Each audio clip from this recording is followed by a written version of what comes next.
17, encargada y responsable de esta dirección, vamos a decir direcciones, Oficina técnica. oficina técnica y directora de transparencia también. Buenas tardes, ¿cómo estás, Elida? Buenas tardes, Raúl. No sé si ahí se escucha bien. Raúl y también a Liz, a todo el equipo de PDS. Y realmente un gusto volver a hablar contigo. Hemos trabajado juntos muchos años ya atrás, ¿verdad?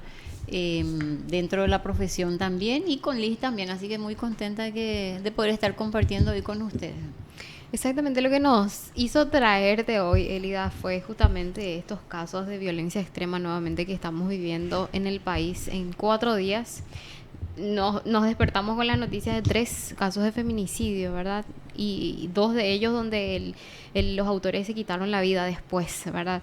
Con esto ya suman creo que 15 o 16 casos. 16. Lastimosamente sí tenemos que señalar de que con estos últimos hechos que se han registrado estamos contabilizando 16 casos de feminicidio. Nuestra víctima más joven en el 2026 tenía 12 años. Y tenemos 24 tentativas de feminicidio. Eso es un escenario de extrema violencia, al igual que un feminicidio. Claro. Y otros 6 casos que todavía están en investigación, que son como lesiones graves. O sea, está ahí la tipificación a ver si será tentativa de feminicidio o violencia familiar, porque ahí entra el criterio del agente fiscal con Claro. los presupuestos que hacen a cada tipo penal, ¿verdad? Pero que sí que son realmente lesiones bastante considerables. Y bueno, y justamente para analizar un poco sobre esta situación, qué es lo que está pasando en nuestro país, porque si bien estamos hablando mucho, tratamos de hacer esa conciencia en la ciudadanía, hablar de violencia, pero los esfuerzos no son suficientes, Elida. Bueno, hay que señalar de que nosotros venimos de un proceso, cuando voy a hacer un poquito aquí de historia, ¿verdad? Sí. Cuando yo llego a la Fiscalía ya por el 2005, estando ya el tipo penal del 229, que era violencia familiar, yo me encuentro con que había apenas 100 casos al año que se denunciaba, ¿verdad? Ese bagaje ya traía de los medios, o sea, yo sabía que había varios casos. Lo que no entendía era cómo funcionaba en el sistema de justicia. Cuando llegó a la fiscalía yo me doy cuenta que y abuso sexual casi no se denunciaba porque formaba parte de lo que la gente creía pasaba nomás luego al interior del ámbito privado, ¿verdad? Ahí nosotros iniciamos una serie de campañas muy fuertes, tanto de abuso sexual en niños, violencia familiar. Entonces, de 100 casos que se denunciaron allí por entre el 2004 y 2005, nosotros pasamos a 9.000 en el 2010. ¿Qué significó eso? Que la gente tomó conciencia de que esto era un hecho punible, que estaba siendo víctima de un delito y no de una cuestión netamente, de una conducta netamente social, ¿verdad? Y obviamente a medida que fuimos incrementando estas campañas de concienciación, las causas, no es que aumentaron los casos. Probablemente esto incluso hace 30 años atrás era mucho más, ¿verdad? Pero recién hoy se empieza a denunciar más. Después llegamos nosotros ahora al 2026 con 38.000, 39.000, casi 39.000, porque el año pasado cerramos con 38.300 o 400 casos de víctimas de violencia familiar, que son 38.000 víctimas potenciales de feminicidio. Y de ese número, disculpa que te Sí. interrumpa, ¿cuántos son los que se resolvieron finalmente? ¿Cuántos son donde fueron descubiertos los autores, fueron procesados y condenados? Mira, un promedio de causa llega a juicio oral en 4 años. Por eso que hay una percepción de injusticia. Hay que señalar que en la mayoría de los casos de violencia familiar prospera para juicio oral, y en feminicidio llega nomás lo a juicio. Claro, Pero la brecha del tiempo entre el hecho consumado y el juicio oral generalmente pasa 3 a 4 años. Hay una revictimización, hay una sensación de impunidad, de injusticia, ¿verdad? Y es comprensible. Por eso que nosotros también desde la Oficina Técnica de Género insistimos mucho con el juzgado de violencia contra la mujer, ¿verdad? Porque hace falta tanto. Hoy asistí a una charla donde teníamos por un lado los números de casos de abuso sexual en niños y el promedio de causa que va a juicio cada año. Si bien no se puede hacer una relación directa, pero sí hay un promedio Y de 3.000 casos, 3.500 casos al año, están yendo apenas 400, 500 casos a juicio en abuso sexual en niños. Entonces... Y de eso, perdón, sí. ¿Y cuántos fiscales son los que tienen estos casos? Porque por el volumen que vos das, es casi imposible que uno o dos fiscales estén andando. No, hay que reconocer que nosotros como Fiscalía, las unidades especializadas tenemos 8 en todo el país, pero las ordinarias están habilitadas a atender. Sin embargo, por los estándares internacionales deberían ser especializadas, solo que por una cuestión presupuestaria no podemos abrir las especializadas. Y de abuso sexual en niños tenemos 2 nada más. 2 fiscales, sí, o 2 unidades. 2 unidades a nivel país. Serían... Son 2 fiscales. O sea... Pero las ordinarias están abiertas. Ahora, ¿por qué es importante la especializada? Claro. Porque justamente se capacita, se perfecciona y se especializa en el tema para poder identificar las características, ¿verdad? A veces ocurren casos como esto que tuvimos en estos días, donde justamente la especialidad hace que la agente fiscal enseguida identifique no solamente el hecho de trata, sino el concurso de varios otros hechos más. Por eso que es importante la especializada. Pero las ordinarias están habilitadas para atender. Aún así, respondiendo a tu respuesta, es evidente que el sistema no da ya respuesta. O sea, no tiene la capacidad, no porque no la quiera dar, sino porque ya no tiene la capacidad de respuesta para 38.000 víctimas solo de violencia familiar. Después están los otros hechos. Pero, coacción, de hecho, creo que son... ¿Cuántos fiscales? ¿Son 300, 400? 340 están ahora. Imposible. Y 70 psicólogas. Imposible. Es imposible. Igual esos números yo creo que habría que celebrar, Elida, porque ahí ya ese nivel de tolerancia bajó. O sea, ya la gente ya no tolera más una pequeña reacción que vos decís, no, esto me llama la atención, o algo así, y ya hace la denuncia, ¿verdad? Sí. En una forma creo que hay que festejar estos números. Eso es lo que decía anteriormente, que en ese proceso histórico nosotros hoy creo que ya estamos más consolidados en que la gente tomó conciencia en denunciar. Claro. ¿Verdad? Estamos en esa faceta de que se consolidó esa parte. Pero necesitamos llegar al escenario anterior, que es la prevención, que es llegar a los números en cero, ¿verdad? Y eso solo pasa por la educación, no hay otra fórmula. Y aparte también hay casos en donde las denuncias son falsas también. Puede ocurrir. Que ocurre, no ahí, digo que sean todos los casos, no, pero no, hay ahí, también. yo te quiero dar ahí unos números, ¿verdad? Nosotros hacemos un recuento de los 4 o 5 años siempre cada año. O sea, nos remontamos a 4 años, vemos cuántas causas fluctúan. Fluctúan 50 causas, máximo 60, de 38.000. ¿Qué serían eso? Y que llegan a ser desestimadas o archivadas. Pero ¿qué ocurre? De 50 de 38.000, ahí ya tenemos un porcentaje, ¿verdad? Pero de esas 50, casi 30 o 35 es porque, no porque el hecho no ocurrió, sino porque la víctima dejó de asistir. Se cansó. No, porque está el círculo de la violencia donde vuelve con el agresor, ¿verdad? Entonces, generalmente ocurre eso. ¿Y qué pasa ahí? Por ejemplo, víctimas que denunciaron hechos de violencia, dejaron y al final son víctimas de feminicidio, por ejemplo.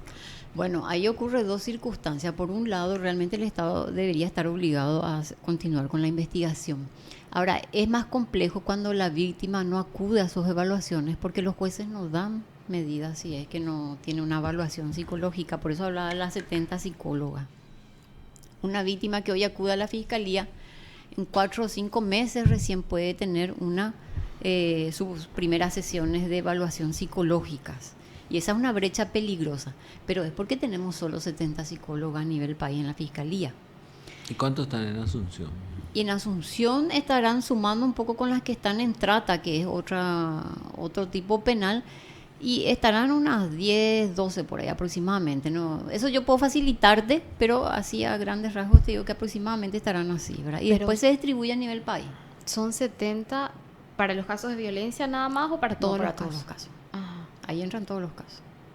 ¿Y cuántos fiscales necesitaríamos, así como está diciendo, para cubrir bien, no solamente estos casos, sino en general? Y nosotros necesitamos abrir por lo menos, en Central necesitas 4 unidades, cuanto menos. En Central es donde más se concentra. Sí, se concentra en Central, Alto Paraná y Itapúa, por ejemplo. ¿Por qué? Sí. ¿Por la población? Por la población. Y entonces necesitamos ahí abrir más unidades especializadas. Definitivamente esa capacidad de respuesta es necesaria. Necesitamos ese presupuesto, o sea que al discurso público, político, tiene que acompañar el recurso económico porque estamos hablando de vidas, ¿verdad? Y hay víctimas colaterales. Tenemos también víctimas colaterales, nosotros cuantificamos. Y cerrando un poco la pregunta de la denuncia falsa, tenés de 50 a unas 30, 35 que son hechos que sí ocurrieron, pero que la víctima en el camino dejó la denuncia. Después tenés otras circunstancias también. Y llegamos a un 0,02% que pudiesen llegar a ser denuncias falsas eventualmente, ¿verdad? Eventualmente le digo yo porque pudiesen existir otros factores también. Entonces, a mí como oficina técnica de género, las denuncias falsas no me preocupan, porque si el operador y la psicóloga están bien capacitadas, van a detectar, porque es muy fácil detectar tanto a la víctima de violencia como a la que no es, solo que se necesita el caudal probatorio. Pero si llega recién después de 6 meses, quiere decir que ya terminó el tiempo de investigación. Sí, pero el daño psicológico es palpable, ¿verdad? Solo que vos necesitas documentar eso, por eso es que se requiere la evaluación. Lo que digo es que si vos estás investigando, necesitas rápido eso. Sí, necesitas rápido, sí. Y son 6 meses, tenés que pedir una prórroga otra vez. Y ahí es donde al final se produce la brecha de peligro. Y la mora también. La mora y el peligro para la vida para la víctima, ¿verdad? Hablaste de las víctimas colaterales y según el registro que ustedes tienen son 30 hijos en total quedaron huérfanos este año con la muerte de sus madres. De ellos, de esos 30, 21 otra vez son menores de edad que... Sí, 21 menores de edad que quedan huérfanos y 30 hijos en total. Nosotros registramos un promedio entre 50 a aproximadamente entre 40 y 50 menores de edad cada año. Pero los números, la cifra total de hijos2 con los hijos mayores de edad suele llegar a 70, 80. Un año que tuvimos 90 aproximadamente, ¿verdad? Hay una ley que salió hace unos 2 o 3 años donde lo que hace es trabajar ahora una pensión para poder apoyar, por sobre todo cuando son gente de escasos recursos, que no viene a ser la solución, pero por lo menos viene a suplir esa situación que padecen. Esa asistencia, en vez de la mamá que daba quizás la plata en el hogar, ellos van recibiendo eso y se va cumpliendo eso. Por sobre todo la contención psicológica, porque en la mayoría de estos casos fueron niños que fueron testigos del hecho. Entonces necesitan una contención a largo plazo. Y ahí es donde entra el Ministerio de la Niñez. O sea, ellos son los que, el órgano rector que tienen que justamente ver la ejecución, hacen un seguimiento. Por lo menos en los últimos 2 años que se ha trabajado con la Fiscalía del Ministerio de la Niñez, ellos van, hacen un relevamiento, toman un dato. No sabría decirte hasta qué punto se cumple eso porque ya queda en campo de ellos, pero por lo menos asisten y recolectan cuando se ocurre un feminicidio. Y a nivel, así a lo largo de los años, ¿hubo una disminución o un aumento de estos casos de feminicidio? Bueno, hay que reconocer que hubo una disminución, pero nosotros no lo podemos festejar, ¿verdad? No podemos decir que es un logro, ¿verdad? Hasta que llegue a 0. Claro pero, que no, pero por lo menos... Pero sí hubo una disminución. Si nosotros nos remontamos al inicio de la ley de 57-77, cuando eso nosotros registramos aproximadamente 60 víctimas al año. 60 al año. Sí, 60, 70 al año. ¿Y ahora? Y ahora estamos, a julio, por ejemplo, estamos con 16, ¿verdad? En los años anteriores, nosotros a esta altura ya teníamos 20, 25 casos. ¿Por qué? Porque hasta hace unos 2 años llegamos a 44, los años anteriores 50. Entonces, entre el año pasado y este año mermó bastante. Pero ahí ¿Y cuál sería ahí la causa? Yo creo que es la concienciación. Y por otro lado también tener en cuenta que las tentativas de feminicidio no bajan. Eso significa de que también la víctima de alguna manera se defendió. Por eso es que pudo salvarse, sobrevivir, ¿verdad? Eso es un factor que también hay que reconocerlo. ¿Y las causas normalmente, o sea, por qué se dan? ¿Por celos? ¿Por el machismo? ¿Por qué? No, ahí hay que entender de que parte todo de una pauta cultural donde surge el machismo. Y para que la gente entienda qué es el machismo, porque parece un término muy abstracto, ¿verdad? Es justamente todas estas cuestiones culturales donde el hombre siente que la mujer es de su propiedad, ¿verdad? Esto es una cuestión más que ideológica, es histórica, donde el hombre siempre ha tenido como parte de su propiedad la mujer, los hijos, los bienes, ¿verdad? Y cuando una mujer intenta romper esa relación es donde le cuesta la vida, y eso es lo que no puede ser. No puede ser que a mi mujer me cueste la vida tener que romper un vínculo. Entonces, ese es el principal motivo, la conducta violenta aprendida, las pautas sociales, ¿verdad? Hay que sumarle factores, pero la causa principal es la violencia. Ahora, los factores pudiesen incidir, por ejemplo, el alcohol, pero es porque es un efecto que le desinhibe a la persona que es violenta. No es que le mató por borracho, le mató por violento. ¿Por qué? Porque hay gente que toma, hay varones que toman y no precisamente se vaya a matarle a alguien por eso. Claro. Es el que tiene una conducta violenta de base, ¿verdad? Está el que consume sustancias, nosotros tenemos también esos registros, pero no le mata porque se drogó. Eso siempre hay que diferenciar. O sea que siempre es la encima. violencia, siempre es la conducta violenta. Y ocurre con los celos, eso quiero aclarar. claro. ¿Verdad? ¿Y qué se da ahí? Viste que si te das cuenta en nuestro país hay una mayoría, más gente, o sea, más madres solteras sin figura paternal, donde son las que crían y se da igual el machismo. No, nosotros tenemos que reconocer las mujeres que también, la mujer también es machista.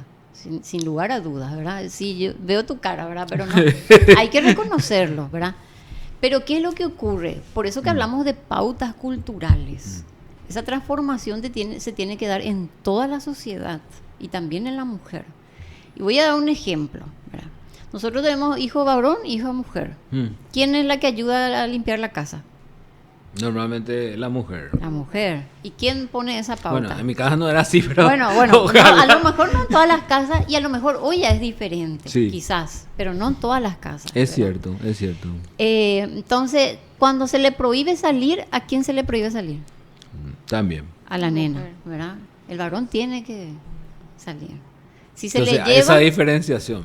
a eso es lo que se le llama las pautas culturales, ¿verdad? La mujer ya tiene un rol asignado dentro de la sociedad y obviamente eso va consolidándose con la educación tanto de la madre como del padre.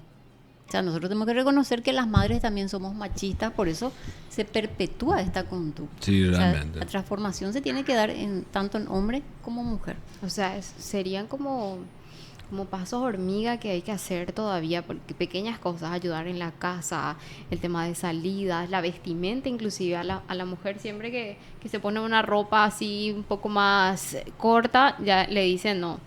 La verdad, en mi caso, por ejemplo, familiares también, así que, ¿por qué te vestís así? Te van a mirar y le culpan al hombre de que el hombre es así luego, entonces yo ya me tengo que cuidar por eso, ¿verdad? Y muchas mujeres pasan lo mismo. Sí, nosotros solemos escuchar, probablemente no nos damos cuenta de 2, 3 circunstancias, ¿verdad? Para que la gente entienda a qué se refiere eso cultural que ya tenemos en nuestra cabeza, ¿verdad?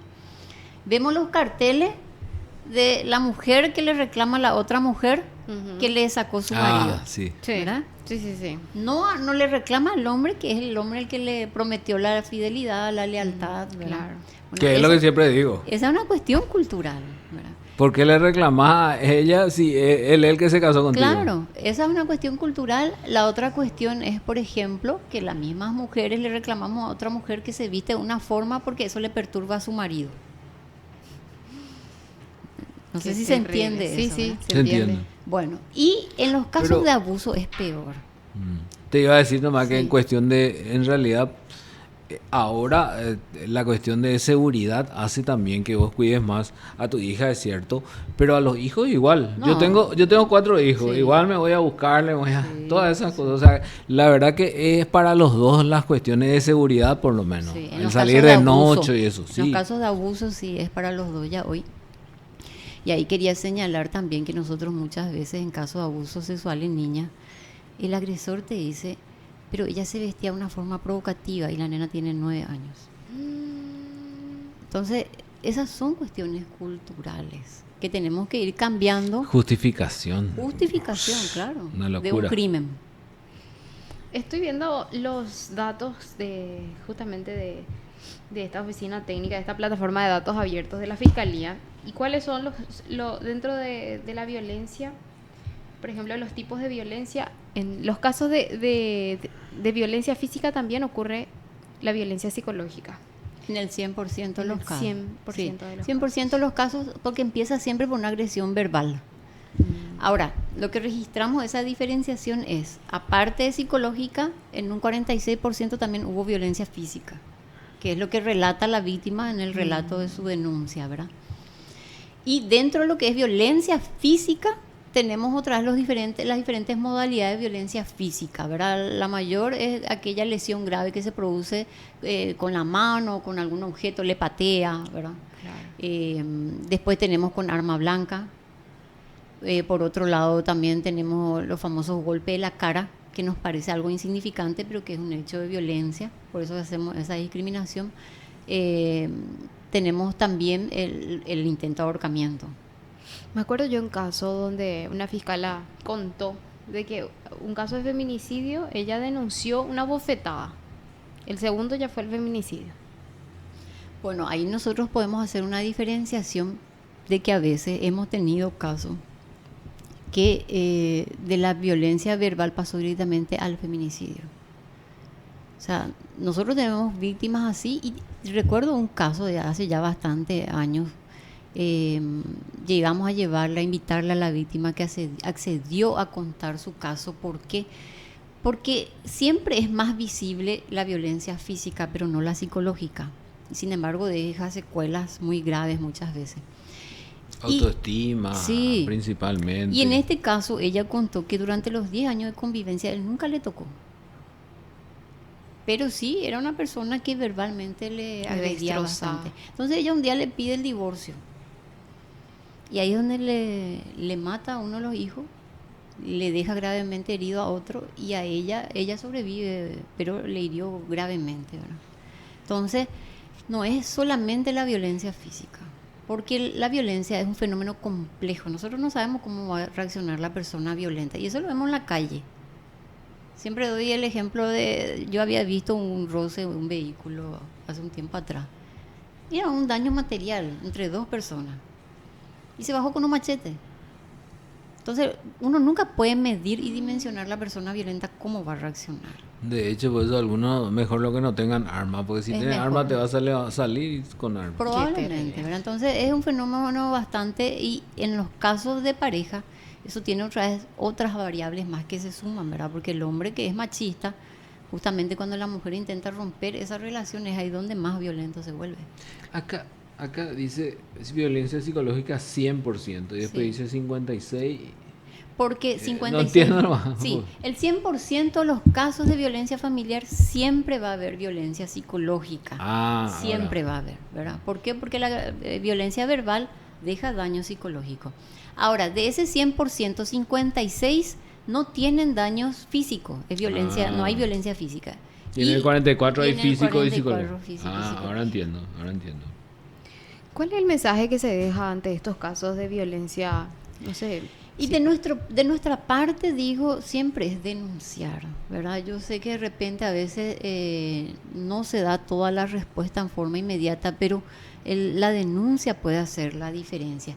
Y quiero aprovechar también otra circunstancia para que las mujeres que nos están escuchando, que en el juzgado de paz uno obtiene la medida de alejamiento y de protección, y le mal llamamos denuncia. Por eso que a veces escuchamos que en la familia dicen ella denunció. Nosotros buscamos desde la oficina de género los casos que sí hicieron denuncia en la fiscalía. Muchos nos encontramos con que en realidad hizo la denuncia en el juzgado de paz. Y eso no es una denuncia propiamente dicho, como para que pueda ser investigado y tenga una sanción penal, ¿verdad? Generalmente tenemos... Esa de la ley 1600. La ley 1600, que sirve como protección, pero dentro de esa falta todavía de información, creemos de que esa es una denuncia. Pero no en todos los casos se va a remitir a la fiscalía esos casos. No. Debería, pero no. La jueza creo que hace un tamiza ahí y envía los más graves y sí, lo demás mismo, no. Así mismo. Y ahí es donde yo quiero también pedirle el apoyo a los medios de comunicación, porque eso nos estamos dando cuenta en estos 2 últimos años. El año pasado sí hubo 4 casos que llegaron a la fiscalía y que fue víctima de feminicidio. Y este año 1. Pero nos encontramos... Que llegaron primero al juzgado de paz. Que sí tuvimos casos en la fiscalía, que sí la causa llegó a la fiscalía, pero que fue víctima de feminicidio, ¿verdad? ¿Qué te iba a decir? 4 el año pasado y este año 1. Pero en los otros casos de este año tuvimos 4 o 5 que te dice la familia sí hizo la denuncia, porque lo que hizo fue la medida de protección en el juzgado de paz. Lo que pasa es que cuando vos estás desesperada, el lugar donde primero te va es el juzgado. Así mismo. Por eso están los juzgados de paz ahora que están distribuidos en toda Asunción, por lo menos en Asunción, ¿verdad? Es el lugar donde vos, el primer contacto con la justicia que tenés, Sí. por eso es que te vas ahí. Sí. Pero tendrían que ser los jueces lo que... Tiene que remitir. Porque yo sé que existe toda una estadística cuando te vas a hacer eso, en los juzgados de paz, incluso Sí. el Poder Judicial da también eso, pero si no llegan a la fiscalía, queda ahí. Claro, no se inicia una investigación penal, que es lo que la víctima realmente quiere, ¿verdad? Queda en el juzgado de paz, sirve para la medida de protección, pero para la víctima sí cree de que hizo una denuncia cuando hay ese desconocimiento. Y la víctima no tiene por qué saberlo, ¿verdad? No todos conocen en extremo la ley, pero sí el juzgado de paz debería remitir a la fiscalía, porque eso Ya. hace la diferencia a veces en estos casos, ¿verdad?